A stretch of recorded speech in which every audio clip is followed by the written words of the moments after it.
Hey guys, welcome back to the channel. It's going to be Winter Wolf and King Z. We're covering highly reviewed stuff here this week on The Den, doing chapter 1 of Andor season 2. It's going to be episodes 1 through 3. We're going to catch up with the Rebel gang and see how they're doing, and we're going to do it right now. All right, well, it's been a while. We haven't been to a galaxy far, far away in a hot minute, dude. Lots to talk about. They dropped 3 episodes of this show on us. We knew it was coming. It's still a lot of work. I say we jump right into it with a synopsis, dude. Episode 1 had like 10 subplots. You want to mention a couple and then I'll cover the rest of them? So going into episode 1, when you come into a season 2, you kind of have to establish where all the characters are at this time. There was a time jump. As you saw, it was BBY 4 instead of BBY 5 from the first season. So we have moved up a year. I would say in the total time span from the end of the first season to this one, it's been about 6 months. So where we are at. So first off, we start off with Mon Mothma. She's there on her traditional planet. She is not on Coruscant to start this one because it's that big time in every parent's life when they see their oldest get married. Something we'll all have to face sometime, giving your daughter away. And, where they leave the family and they become part of another family or form their own. As it says in the Bible, you leave your mother and father and become one flesh with your spouse. So luckily, balancing off the boring wedding stuff, because none of that hit for me. We'll talk about that for sure. Andor rips off a prototype TIE Avenger, which was kind of cool. It was eerily similar to the opening of TFA when Finn and Poe steal a TIE fighter, right down to some similar shots of him banking around the hangar and then blasting a bunch of stormtroopers. That was all right. They did some stuff there. We got. I'm sure you're a fan of this. That we went to Rebel Moon Planet. Did you see that? Yeah, Rebel Moon Planet. I like this one better. I thought it was nice to get away from desert planets in Star Wars. It was nice to see shit growing. Yeah, I mean, where does their food come from? We've never seen that other than some green milk or purple milk or blue milk, blue titty milk and TLJ. They went there.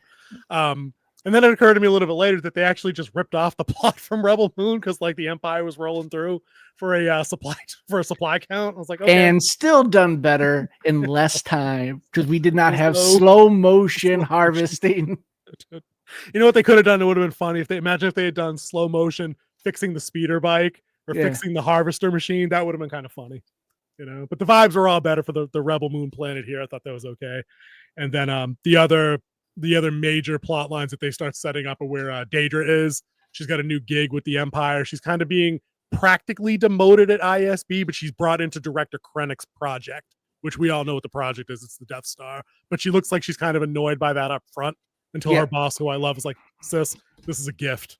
Like, accept it as a gift. You're working for like the number 2 guy in the Empire. Like, accept it, So there's a lot going on in the show. There was a whole lot. Why don't we do what did you enjoy most about being back in this world? Let's just do goods and bads and keep it simple. What hit? All right. So I did enjoy the first episode because unlike the first season, this season started off with a bang with that steal of the TIE fighter. Now, I was not sure. I thought it was an interceptor. No, at first. I went back and I checked. I thought the same thing. It's a TIE Avenger. It's a prototype that I don't think we see anywhere else in film. Anywhere. Okay, because TIE fighters usually don't have hyperdrives either. Right. TIE fighters need to be jumped in by a carrier or those short range ships. Yeah, short range fighter that needs a base. Like I saw it said it was an Avenger, so I was like, okay, I'll remember that. Okay. But the classic funny moment where he pushes it one way and the TIE fighter goes the other. Straight from Independence Day. Classic. I was digging that. Dude. I like any time, but you're right though. It opened very intelligently with him doing some rebel stuff right away, and I think they were smart to do that because the rest of the episode did run a little bit slower on the action bit until it gets back to Andor at the end. When he gets captured, when he's trying to deliver said fighter, because that was the whole gig, is they were trying to steal the ship to get it back to the rebellion for retro engineering for sale. I don't know, like they were just trying to do rebel stuff, which was cool. Yeah, but then I liked it also too. They wisely make it not easy that he does just not only have that comic moment where he's backing it up, like when he actually gets out with the ship later, he's like, "This isn't the ship I was trained on. I don't know a Yeah. damn thing about this thing. I'm stuck. Yeah, Like you somebody saw call me." you see him like bumping into stuff as he's Yeah. flying. He's not making crisp turns like when they're in the canyon when he's trying to get away. Yeah, He that just irked kind me a of little bit. I'm like, lucked his way yeah. through I getting was out like, of bro, that fight. you scrape those wings against them rocks at that speed, it ain't just brushing that off. You're not just swapping paint with the canyon, bro. Come on. But still, it's Star Wars. You're gonna let some of that go. So I thought that was a much better start than watching him maybe looking for his sister. And dude, I'm gonna claim it right now. We're never hearing about that chick again. Like that's a wrap. Like this thread went nowhere. We're never getting back to that. It was just to get him into that bar that started everything. Yeah, pretty much. You'd think this is a big deal in his life that they'd have at least one more scene where they're like, he's like, "Oh, I know, I need to just let go. She's gone." And then done. But now they're just like, "Nah, that didn't hit. Crumble it. Done." like Luke's lightsaber. And just peace. Done. What did you think of your boy Luthen Rail not really doing much in this episode, though, besides being at the wedding? I wanted more from him. Well, that's the whole thing with the wedding. The wedding is to put people in awkward positions where they can't always be in complete control. Yeah. But it was also a very good episode because he was where he needed to be because he has to run that cover for everybody else in the rebellion. And we all know that Mon Mothma and her sister are in the rebellion because her sister is the one who led the heist of the whole payroll of a sector mission. Awesome. Probably the best episode of that show. Yeah, that's probably the best episode of season 1. That's where we are right now with the rewatch of season 1. Oh, nice. Yeah, we started that today.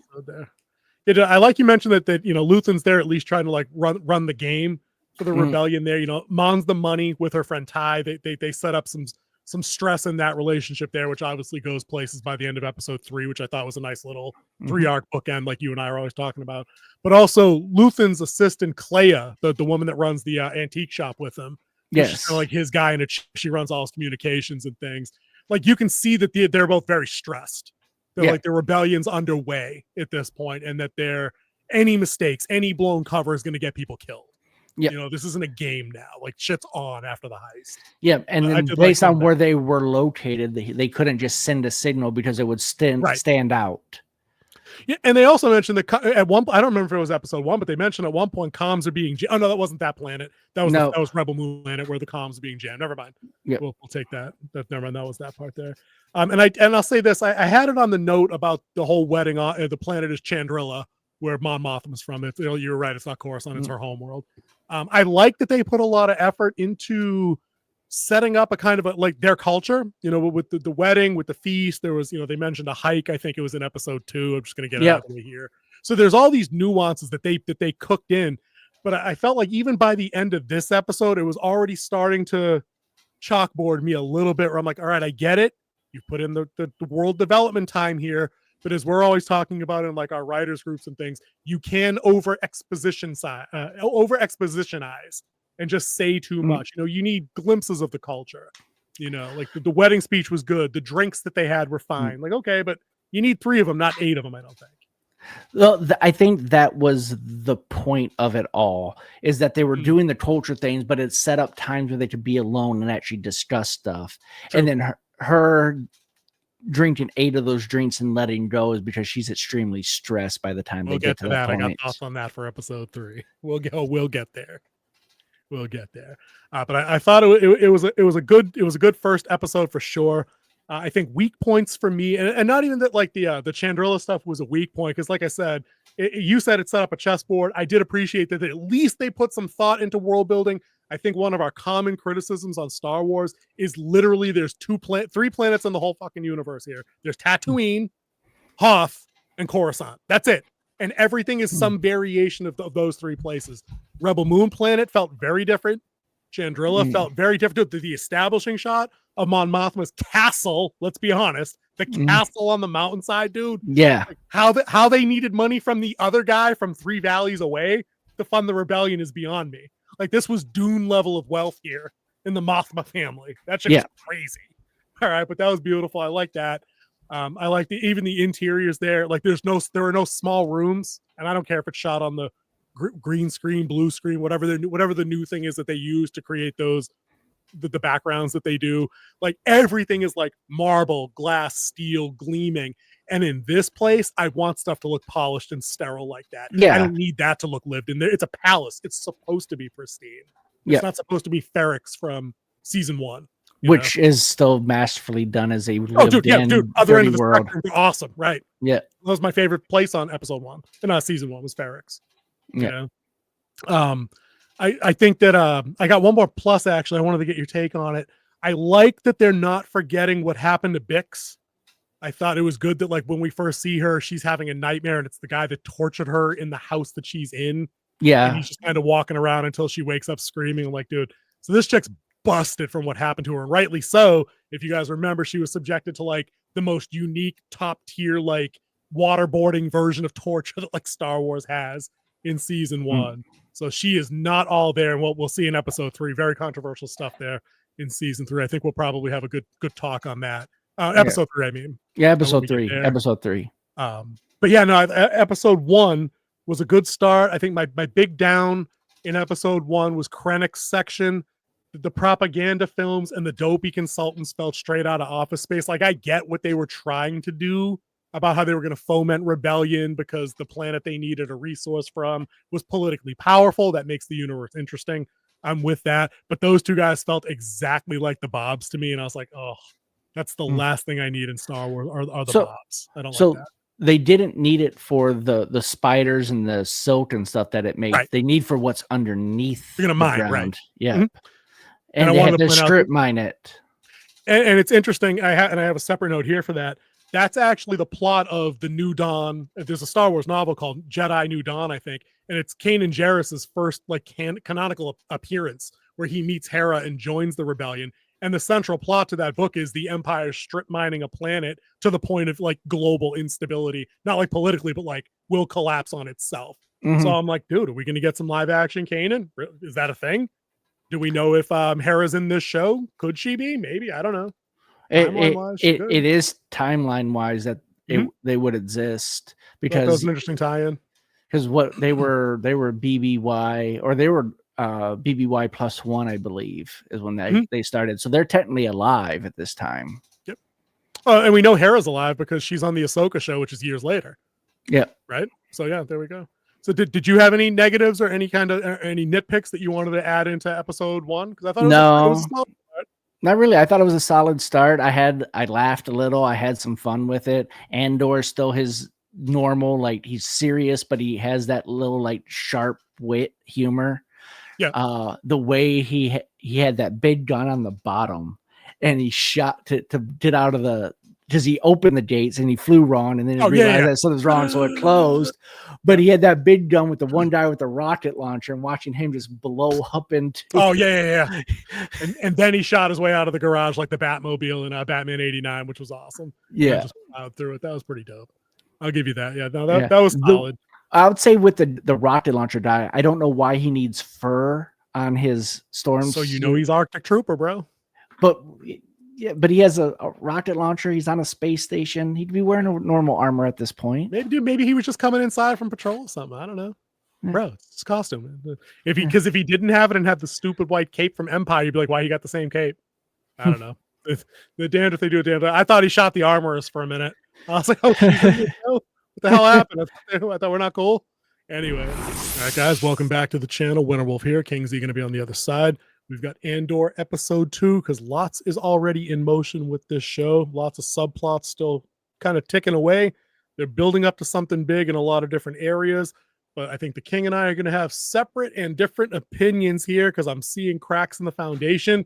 But I think he's seeing a road to Star Wars salvation. Let's get into it. Yes, I am. I think this is starting off to be a very nice chapter 1. This three episode drop here, and this is that middle that kind of branches the first one to the third one. So we got a lot going on in this episode. We got one of the main thrusts here is that Andor is captured. Or he's still in captivity by the guerrillas that kind of bagged him as he was trying to drop off the stolen TIE fighter. So there's a lot going on with them. We get your buddy Cyril back. Everybody remember that guy? Small security guy? Yeah, he's back. Yeah, corporate security. Now, and now Deputy Inspector. And now he's a senior manager of the Department of Weights and Measures. Yeah. Our standards and guy, whatever it was. And he meets the new guy and gives him the same speech that he got when he got there. Yeah. Which was pretty hilarious. I'll give him that at least they did that. We got Tay, that's Mon Mothma's friend, starting to crack a little bit. They made an interesting point there that, I got involved to help with the rebellion because I believe in it, but I didn't think my business interests were going to be hurt by rebel activity. And I'm starting to have second thoughts because my wife left because I'm broke or I'm going broke. So they're doing some stuff with that, which is kind of interesting. I'll give them a lot of that. I'm trying to think, were there, and we got the Imperials showing up for real on what's Farm Planet even called? Did they give that a name? They did when we first flew in there. Yeah, when they first showed Brasso there and Bix there and the droid there. And who's the other guy? He was the brother of the one who helped Bix when they Willen? Something like Willen. They call him Will, but his name came up on the subtitle. I think it was Willen. Yeah, because he's the brother of the guy who's kind of Andor's friend, but it would also help Bix when she first got captured in episode 3 when the corporate security came down there to issue a warrant on Andor. Yeah, that's the little crew on the ship there, on the plane, and then a farmer and his wife and some other woman that run like the typical general store that kind of like, no, nothing's going on here, officer. Like very much those NPCs, and they were all cool. I thought that was all right. But we spent a good amount of time with. Dude, maybe I'll just let you explain to me why it was good, because I don't buy it in this episode. My opinion is starting to slide. We spend a lot of time with Andor being captured and not doing anything while the world's dumbest group of guerrilla fighters squabble about who's in charge, and there's monsters out there. I mean, we have guns in secure position, but we're afraid of monsters, and they were dumb, dude. They were dumb. There's key levels of dialogue you have to catch in this to figure out what they're actually trying to paint with this whole thing going on with them. Maybe it did go on a little too long. I might give you that one. Lay these levels on me. What do you think I missed? So when they're talking and Andor goes, he knows who they are, who their leader was, everything like that. He knows who they are. These are rebels. Yep. They are rebels. But it's showing you the level of fighter that they have and how they're going to have to change if they're actually going to take on the Empire. You're going to see that they went from an infantile set of mercs into what they became with the Rebel Alliance. This is that starting point where you see the crappiness of the beginning of the rebellion. Dude, I don't know. They came across as comically stupid, though. I think I get the writing angle that you're talking about. But I mean, we're talking about a group of people that tried to resolve their differences with rock, paper, scissors instead of a knife duel. That was a cultural thing. Dude, I don't care. It's stupid. Pull a fucking knife. Be a grown up. We're not doing rock, paper, scissors in the swamp at night, surrounded by giant monsters that we're afraid of, to do rock, paper, scissors. And it only reminded me of. And that wasn't until episode 3. Was that 3? That was 3. That was so they wasted even more time with these assholes in episode 2. Episode 2 is that they're trying to teach their pilot how to fly this new experimental TIE fighter. And then it breaks into the argument at the end where they kind of separate into 2 camps. One that's at their crash. Yeah. They're at their one crash site, and then one took the TIE fighter. So that was that. It was pretty much the whole purpose was to point the incompetency of these soldiers in the Rebel Alliance. Dude, message received. This is the biggest group of jackasses I think I've ever seen. It was painful to watch at different points, the squabble. And I feel like if there was any element of menace to it, like I'm trying to imagine imagine that scene happens in like Game of Thrones, right? Something like that. Like one of these guys is dying, like in the night, cutting his sleep over the difference. There's no tension to it. Like they're just literally school. They're not even high school kids. They're grade school kids squabbling about who's in charge and whose brother ran off and ditched us. I mean, I guess that laid a level of scrutiny on the guy that wanted to be in charge. It was his brother that might have taken their transport ship and bailed, but he'll be back, I promise. Make me in charge. I don't know. The squabble went on a little too long there. And I think I'll give you that it went too long. But the point was that Andor saw this, and he is the eyes of Luke and Rail. So and he he can exploited their report back. idiocy. He did. I mean, Yeah. when he finally frees himself, next episode, Yeah. because he's still in captivity for this one, not doing spy shit, not really. He springs himself later. I thought that was some painful stuff there. Let's talk about the Rebel Moon Planet though, because I think that this is an example of the show being written present day and incorporating news from like, America, like Western news topics, situations, like the whole like Bix Brasso will what was the droid's name? Emo 5 or whatever, BB Emo. I don't remember. The red one. B. I just remember they call it B. B. The droid with dyslexia. They're on like a backwater planet doing blue collar work as mechanics and things like that. I think Brasso was a mine worker, but they're all blue collar and know how to get stuff done. That's what you do in the worlds, right? But the Empire shows up to do their accounting of supplies. They're counting grain. Their like audit. Yeah, they're doing their audit, they call it.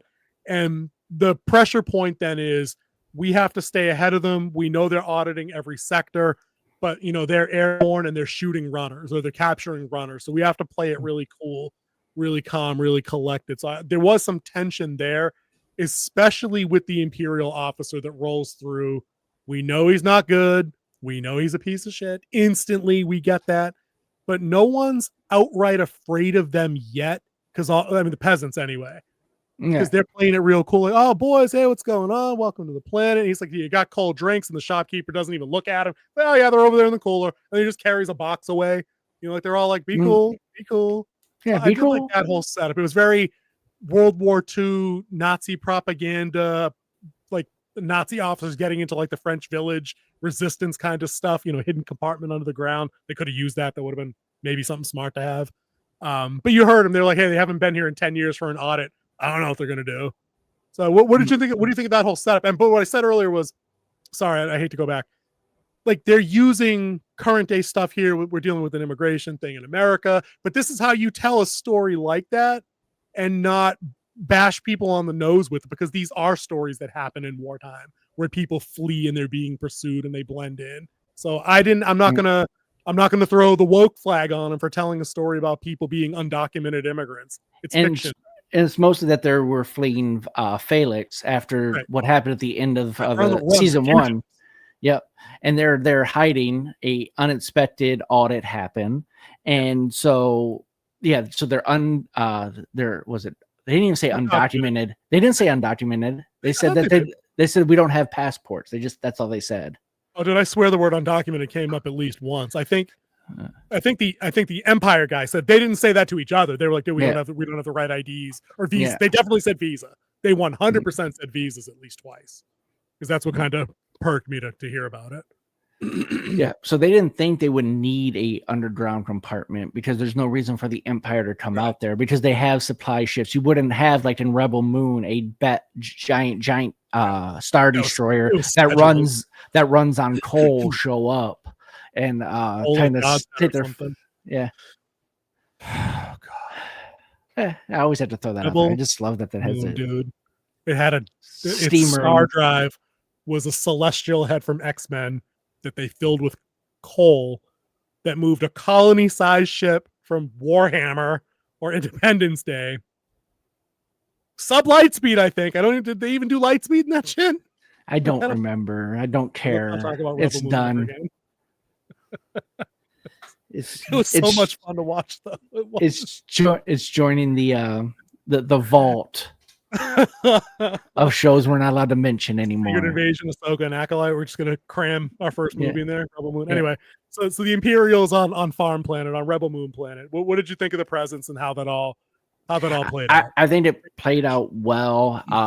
It pretty much gave them a typical bomb under the table type situation. Like their time's going to run out eventually because they're going to come out there and audit that area where they're at. You get the first taste of them, and then you have the lieutenant making unwanted advances at that time on Bix. You got to feel bad for this woman. You just do. I got to talk about a low point here, and I got to get your take on it. The last thing I need in Star Wars, honestly, like not even on a plot arc, just on like a theme level, is like anything rom-com at all. And the second Daedra walked into the apartment and Cyril was there, and I'm like, they're together. I knew it. I knew it right away. The first time I saw Cyril, I'm like, them two are together. Yeah, and to listen, it makes sense. He saved her life at the end of the last season, you know, like when the shootout went down. Like, I get that. They have no chemistry. His character that plays into both of their characters, though. That's how them two would be together in real life. Think of stop justifying this mess. Right? Think of go back to Cheers and look at Dr. Kramer and his first wife. I get it. There's opposites attracting and mismatched pairs of socks all over the planet. I don't care. That character is so bad. I just don't give a shit.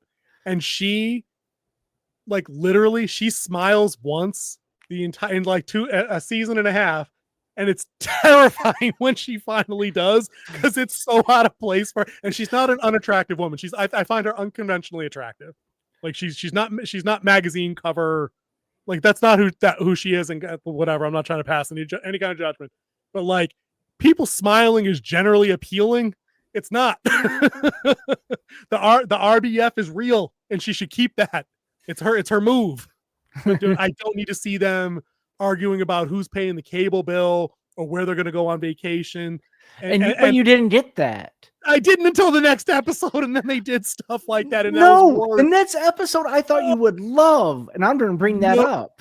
No, we'll get to 3. We're not done with 2 yet. Yeah. We're not done with 2. And so, dude, tell me more about why you like the effing odd couple up in this piece, because I thought that was my first moment of panic cringe for this series. So I'm like, uh-oh. Something's wrong. I knew immediately what they were talking about when he was like, can we just fake that you're gone? Like, you haven't come back?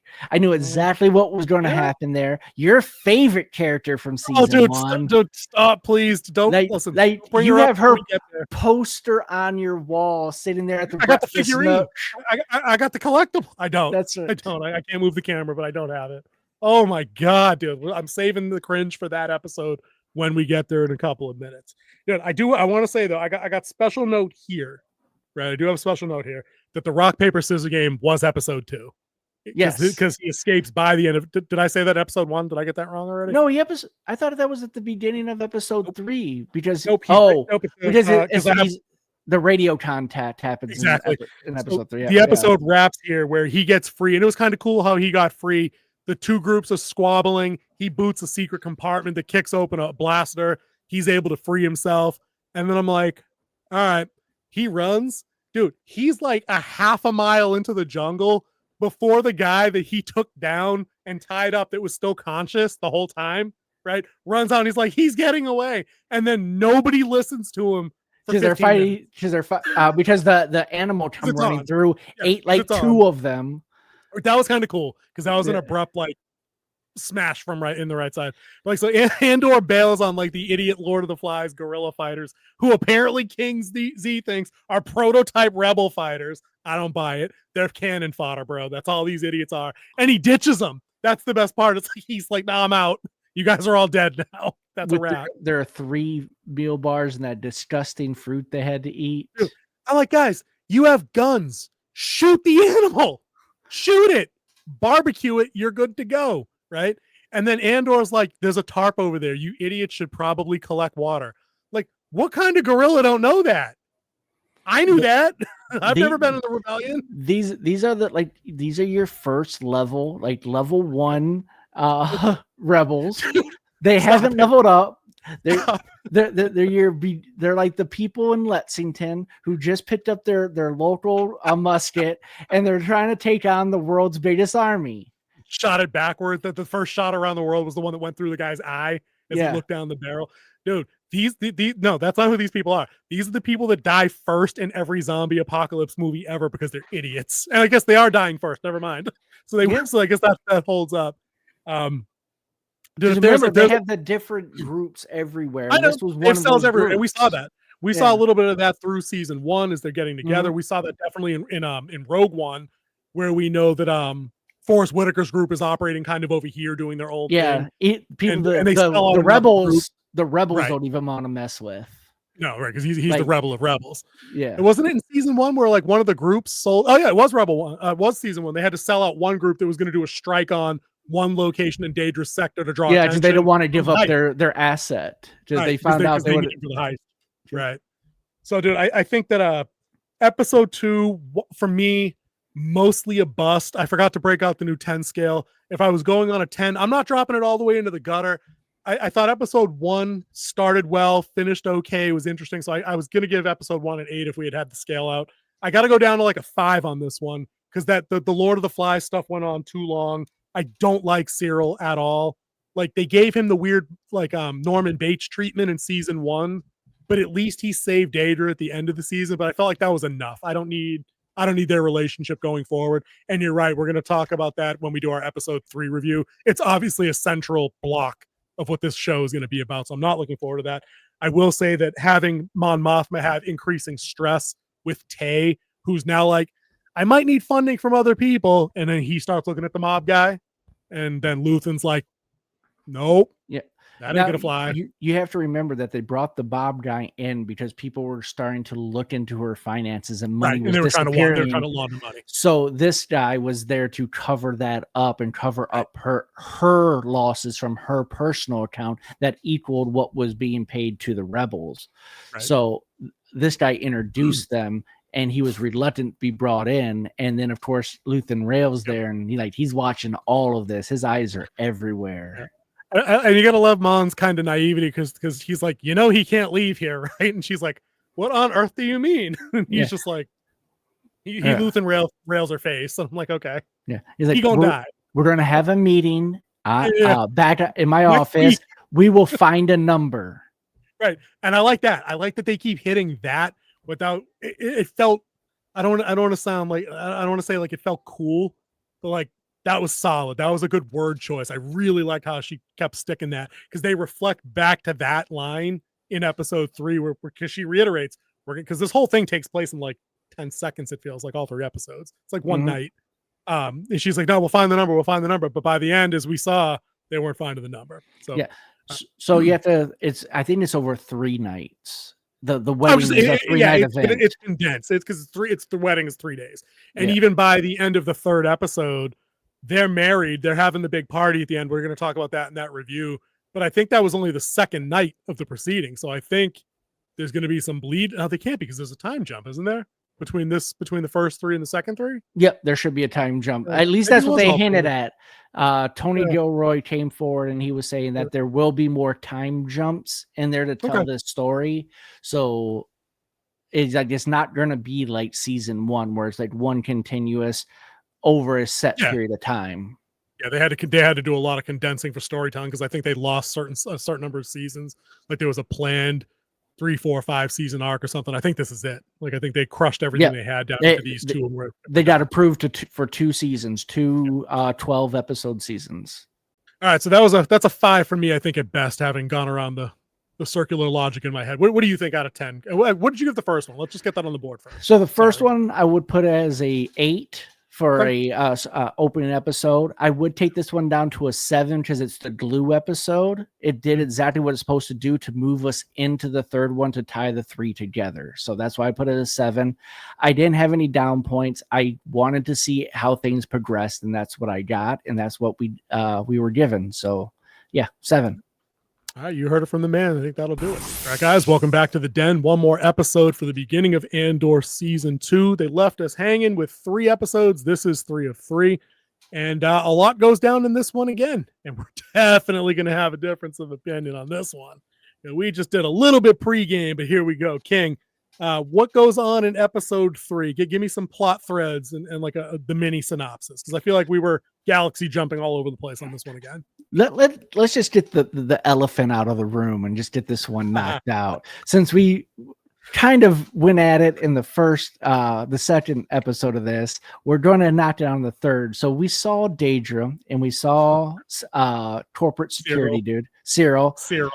Yeah, they were planning that something was going on. And as soon as I saw that, I knew what was going to happen. She's going to meet his mother for the first time. Awkward meeting always, no matter what relationship you're in, meeting your spouse's family for the first time is usually awkward unless you're golden at it. And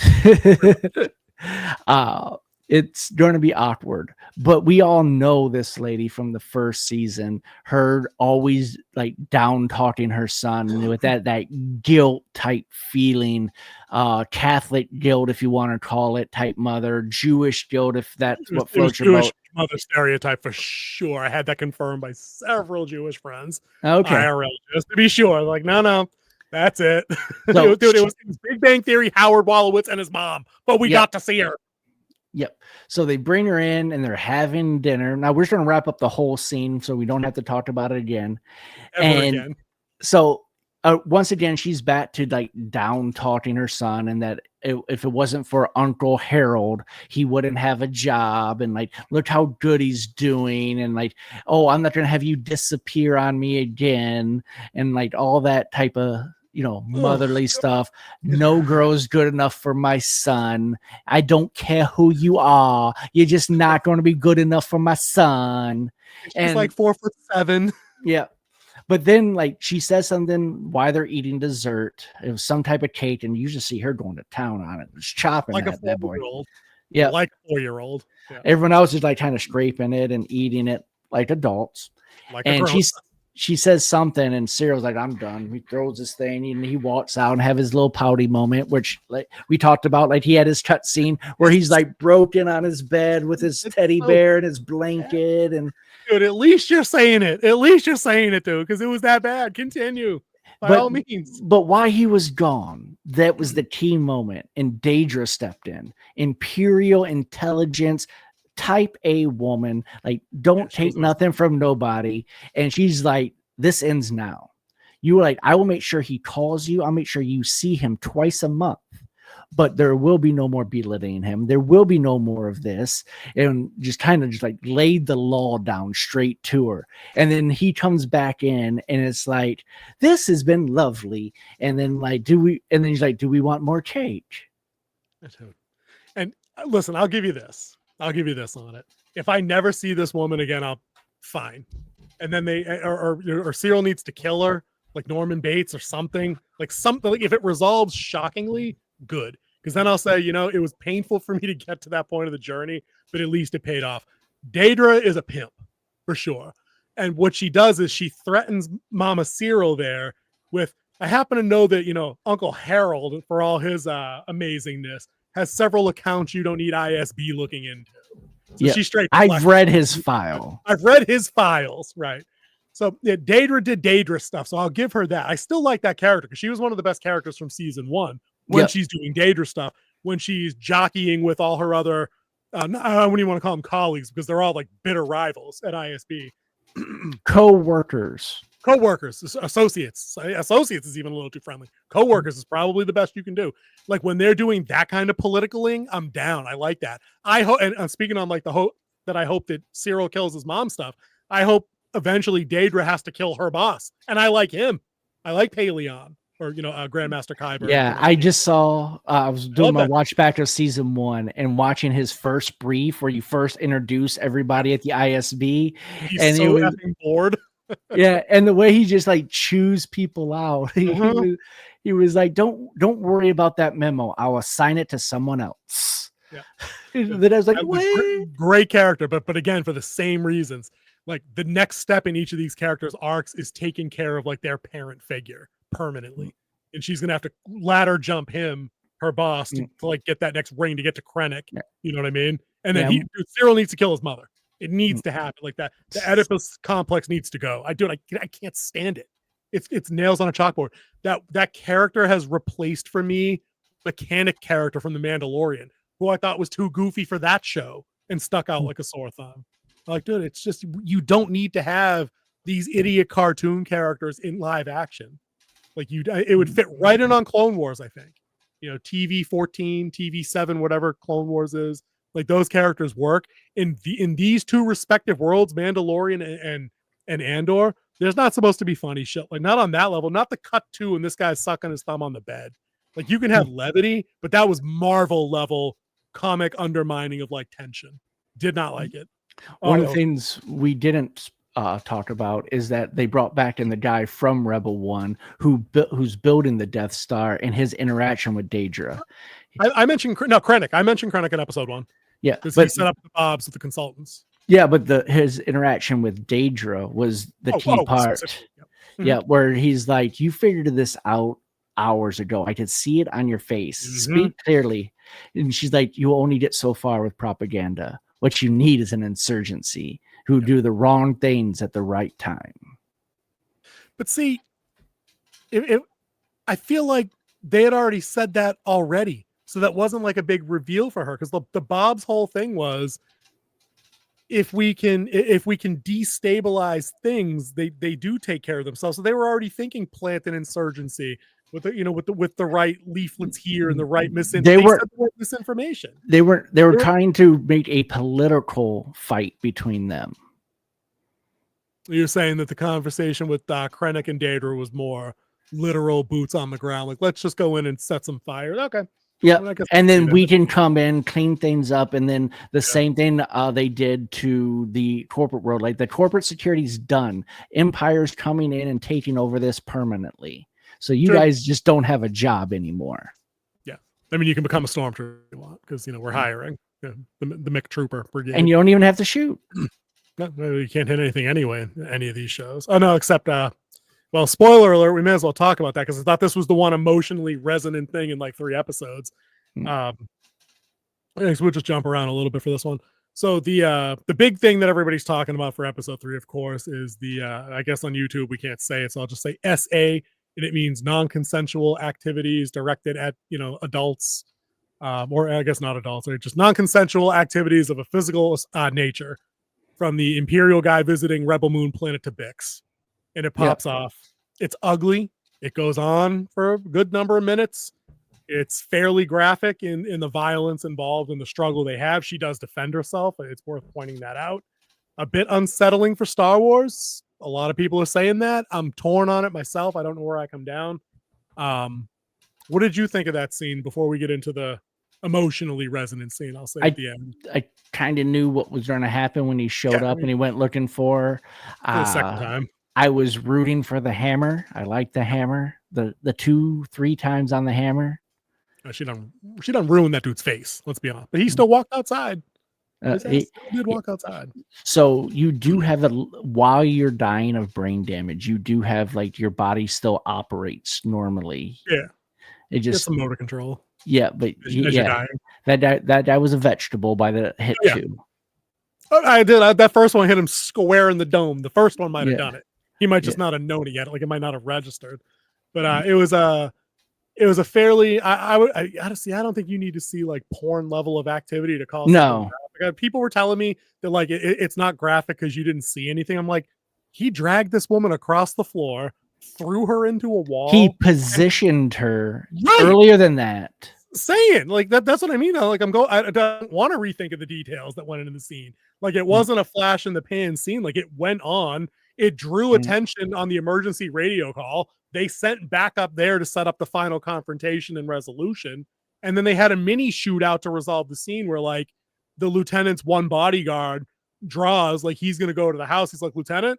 And the dude comes out with his face broken. Yeah. And she yells out, hey, he tried to do X, Y, and Z.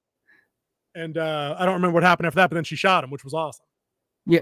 Like, Will showed up, because remember the reason why this whole thing kicked off was because Will wasn't there when they needed to ride with their 1 day pass. Yeah, he was seeing Water Girl that we saw in episode 1, who walked way out there to give them some water. Just say hi, dude. You know what I mean? Just say hi. Say your name. So Brasso went off to check on things. He gets pegged by a stormtrooper, and so they all start getting raveled up. So he takes a break for it on his speeder, and this is the part that hit me. The one stormtrooper takes his time, brings it up, and he shoots. You had to know. As soon as they went slow motion with the stormtrooper shooting, he's actually going to hit his target. And then they revealed it later, because Andor earlier was trying to come in. He's talking to the girl at the antique shop, because she went back to the antique shop. Yep. And she's like, you can't radio, it's a block. He's like, what's going on there? And like, it's broken communication anyways, long distance, no boosters. He's using code. Yeah, and he has like his third type radio because he had a hot wire the thing so his radio to get through so he could hit the channels he needed to. He took that from his original ship that he was captured. Like he captured the TIE fighter.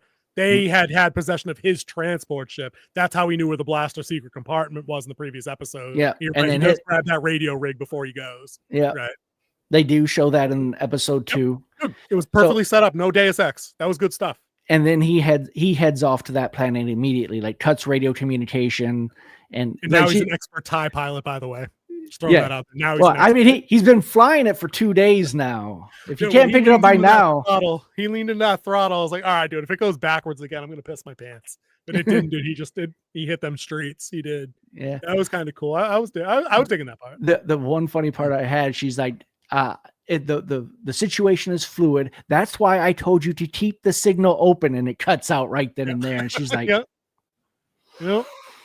see, but that kind of that's not comic undermining timing. You know what I mean? That's just like, this motherfucker did it like that. It's that, and we know there's some hero stuff coming on the way. It doesn't undercut emotional tension that was being built to like define any kind of character. That's what I don't like that. So Andor shows up on Rebel Moon planet, right? And everyone shot like a TIE fighter. Who called that in? Right. And then, of course, I think it's Bix or one of them's like, oh, it's Cassian. I'm like, how do you know that? On what planet would you know that? You haven't been in contact with them. She knew it right here. Oh, dude, look, zoom in. Somebody crop and zoom. Oh, get out of here. But anyway, so Andor shows up, and it's like the end of the movie Black Hawk Down. He goes on a sick-ass gun run that just ruptures everything, including one of the grain silos. It just buries these dudes under. Buries like 2 of them under grain, and then you see their lights flicked out like they suffocated, which is, I think, a very small detail, but very well done detail. It was pretty savage. He hit that gun run on point, which was good. But then he lands it, and we get to the big emotional reveals. He sees Brasso's speeder. He runs. Brasso's down. He's dying. He's gone. Like he's out. And you're my boy, Brasso. You're my boy. It also was a great dude. Think of how many times that dude ran at armed security guards and didn't die because the plot armor held up. Got shot in the back by a blaster while on a speeder bike. Yeah, and hit by a stormtrooper. Yeah. Damn it, it's not a droid. Serpine. The same thing we had to teach Rickon. Start run in a serpine, not straight lines. Yeah, serpentine. Bob and weave. That was a great. I think you Sid when you're supposed to zag. Yeah, right. Some high quality H2O.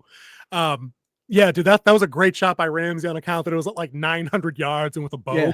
Not bad. Not a bad shot. It's effing stormtrooper though. Peaceful, serene Rebel Moon world. Probably just had a good meal. Had like 10 guys with him as boys. He was fine. He was in no danger. He was just like, okay. Oh, dude, when it came up slow-mo, like you said, I was like, oh, son of a bitch. Yeah. Done. I'm like, hit the bike and have him injured. Yeah, that's what I would hit the bike, have him injured, and then they can land and pick him up and then take him off, and we still have Brasso. Or at least if he could just die in Andor's arms, like the famous last words, like, for the rebellion, even something cheesy like for the rebellion, take care of Bix. Save their, what did Forrest Whitaker say? What was he mean on save the rebellion, save the dream? Yeah. Like they could have had some cheesy moment like that. It could have worked. But that was literally the only emotionally resonant thing I saw in 3 episodes. They earned the moment because I like Brasso. He's a good character. The other part that I would say was a down point for me is when he's like, we got to go now. They didn't grab anything, no supplies, no nothing. So they're still up in this ship with no food to eat. Oh, yeah. And literally, and like Imperials neutralized for the time being. So like they literally could take 10 minutes to grab what they needed and go. Yeah. Including Brasso's body if you wanted to make a point of it. He was only about 30 feet from the ship. Yeah, because he even launched a missile at the armor transport. Yeah, dude, that was awesome. That was from the trailer. Yeah. That was from the trailer. The rocket pod slid into place and I was like, oh snap, they got rockets now? Cool. Yeah, because you saw it on the side there the whole time. I saw the rockets. It slid down into place. Yeah, it was cool. That the TIE Avenger is a dope ship. I like that. Yeah. So they did a lot of stuff there with the Andor, and they got him back with Bix and the rest of the group. That stuff all worked. I think the only other stuff to wrap up from this episode was how the ending on Chandrilla goes down at the wedding. Yeah. Luthen Rail is making moves. Like he against Mon does. Mothma's wishes, but I think she comes around to understanding that it has to happen, and that's why we get the second worst thing that happened in this episode. The 15-minute Chandrillan rave scene where 47-year-old Mon Mothma has 26 drinks and just flails around the dance floor to techno. Yeah. Stupid, undignified, unnecessary. Didn't need it. It's dude, shit like that is not Star Wars. It was not cultural appropriate. What she's supposed to be doing at her daughter's wedding. Be culturally appropriate. It can still be stupid in a story. It's possible. It's possible. It could be culturally appropriate that they all eat their dinners blindfolded. That would be stupid. They could have taken those hikes while having their legs tied together for like a three-legged race. Also stupid. So I'm not buying it. It went on again. They do these things and they go on too effing long. I get it. She's cracked. She doesn't care. Her daughter married a gangster's son. Luthen Rail's going to kill her best friend because he's going to dime out the funding situation. Fine. It didn't need to be 12 minutes, dude, and the music's terrible. Anything that sounds like real music from like real world, I don't need in Star Wars. I'm on record as saying that. Trailers in the show, don't want it. I mean, techno could go on any planet. Don't want it. Cantina music only, please. And now we're struck forever. Yeah, that. Yeah. So let's go to the wedding part. How much did you believe that they were going to fight when they got in that circle? Like there was going to be a knife fight or something because they came in, they had the knife. Oh, the bride and groom? Yeah, the bride and groom, and they step in the circle and they start going around. The guy says to him straight out, he's like, "Take this knife and do what you will." I'm like, is he gonna kill this chick? Yeah. I thought it was gonna be pokey, like right then and there. And then again, there's this is what I'm saying, dude. It's like they doubled down on doing the cultural stuff because they had no story to tell in this episode because the wedding dance went on for like 4 effing minutes. Well, it was the cutting back and forth of everything going on. It was to show everybody. No, you got to have this stuff. Think of Daredevil when you had to go back and forth between Kingpin and Matt, and Matt's just standing on the street looking up. That happened for 15 seconds. 15 seconds. Just saying. This was 4 minutes long. 4 minutes. And then see, this is the thing. You can get away with it once in an episode, but they tried this shit like 3 times in this episode. They had that. They had the techno scene. They had the other bullshit up at the front of the episode with Andor in space before he gets the radio. Actually, no, that wasn't that bad.